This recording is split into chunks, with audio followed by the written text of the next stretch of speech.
everyone, and I'm very hopeful for 2018, but we start off 2018 exactly how we left 2017, and that is on a scandal.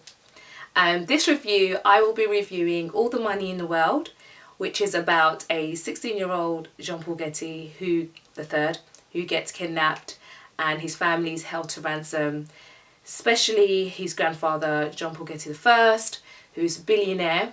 However, he refuses to pay the ransom, and the story follows his desperate mother who tries to convince him throughout to pay her child's ransom so she can get back her son nice and safe. My child is a prisoner.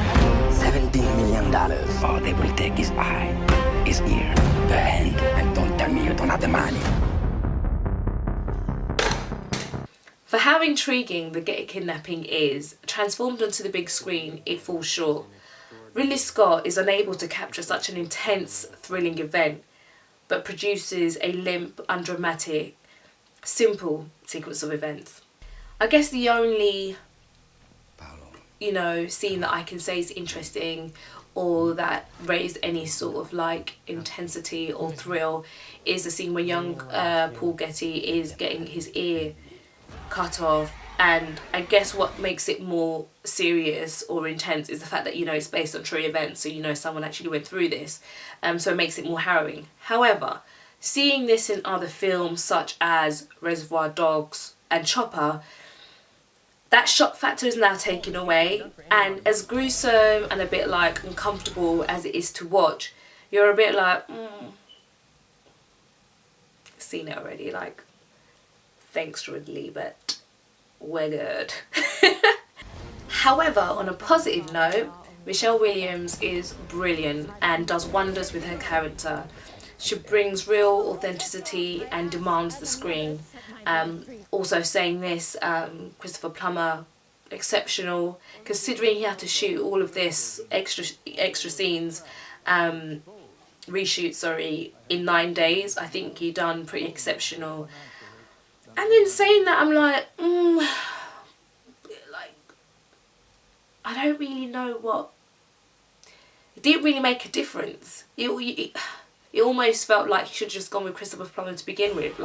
He's well suited to that a little bit more, and you kind of see him as a grandfather rather than Kevin Spacey. You don't. Obviously, he has that kind of mean streak, look, so that's why it would have gone well. But Christopher Plummer's the OG. He's granddad, his grandfather. He's the man. So I feel like that's better married. I have no money to spare. What would it take? What would it take for you to feel secure? More.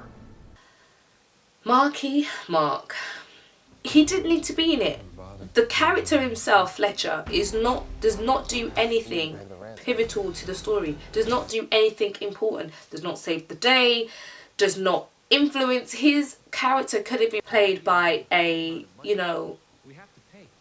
newcomer kind of actor, like a breaking star, someone who's not that well known. And I guess Ridley or whoever wanted Mark on there because he's a big name, but could have saved yourself some change and got yourself a less known actor.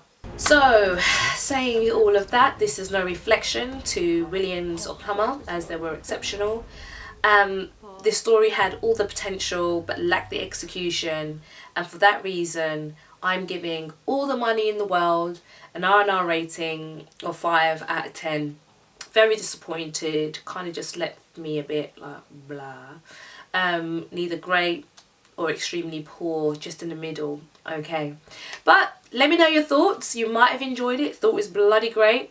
And I guess if there's one thing I learned about this is how rich people think. I get it. Business. Terrible. Family. Tell him I'm coming.